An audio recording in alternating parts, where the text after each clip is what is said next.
Ayan, sige kuya. Lord, we pray and thank you on this, our remembering the gift of life. I pray that all those who are joining me in this celebration may always be given the grace they need.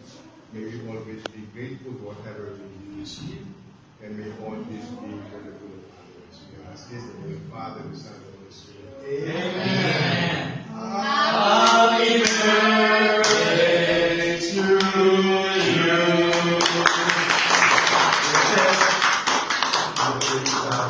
Okay. Thank you. Ito po sa Turkish baklava. Oh, wow. This is Turkish baklava. Made by real Turkish food.